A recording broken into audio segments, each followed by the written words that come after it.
All right, thought I'd do a quick walk around video of my 1986 Harley Davidson FXRD Grand Touring Edition.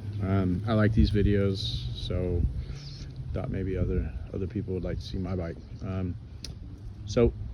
First thing, this bike does not have original paint on it. It's been repainted. It is an RD VIN, but it has been the paint's been repainted. It's a little darker, deeper gray, a little more sparkly blue.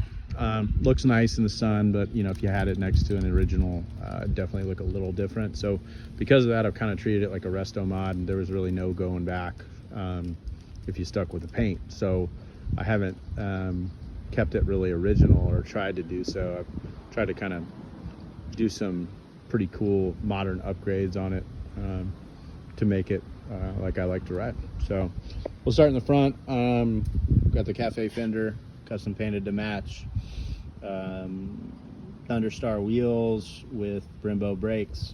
That's sitting on +4 forks with the 2000 and up lowers, and an Arlen Ness fork brace, which seems like with the heavier front end with the fairing and the +4, it seems to make a big difference. So I like that.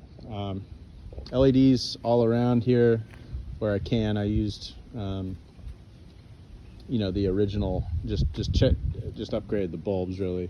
In this case, this is like a headlight from like a twin cam era touring bike, but I switched out the bulb to an LED bulb. It's pretty bright.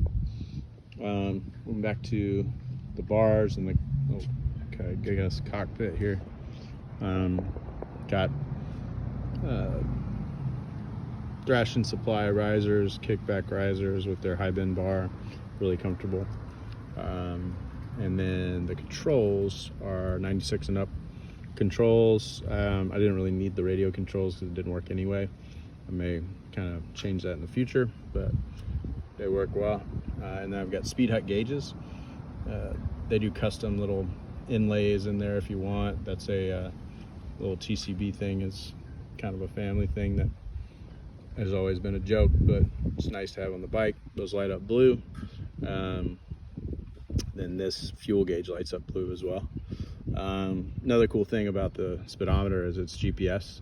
So there's actually down here is a little magnetic sensor that sits down here, or it's not sensor but antenna that connects to GPS, and that kind of eliminated the problem of trying to do like a gear driven speedo coming off the front wheel, and don't have to worry about that anymore. So that was pretty neat.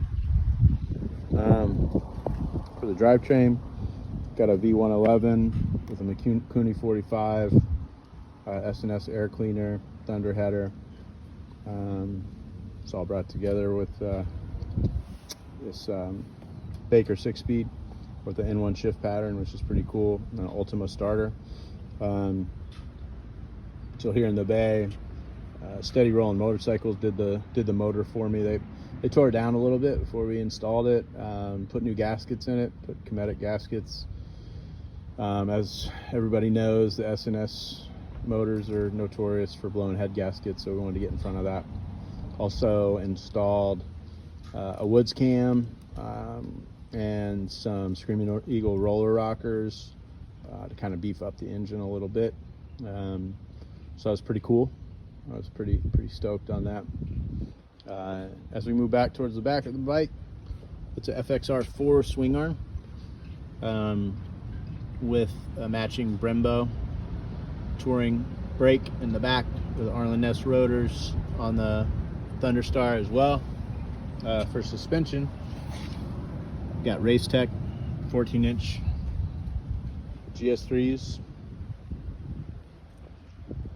boosted Brad detachable sissy bar, which I put the tour pack on as well. I got the matching tour pack, but you know, just it doesn't really look like OEM when you sit it on the boosted Brad. It's a little higher, so I tend to not do that unless it's a long trip. I've also got the original sissy bar that can handle the tour pack. So anyway, Vulcan chain drive conversion.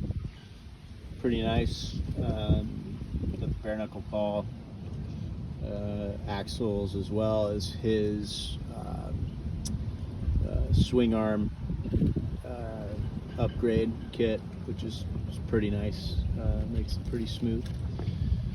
Riviera Pro clutch, which is pretty nice with combination with the Baker and the V111. Still breaking the V111 in. I'm sure there's a lot that I'm missing.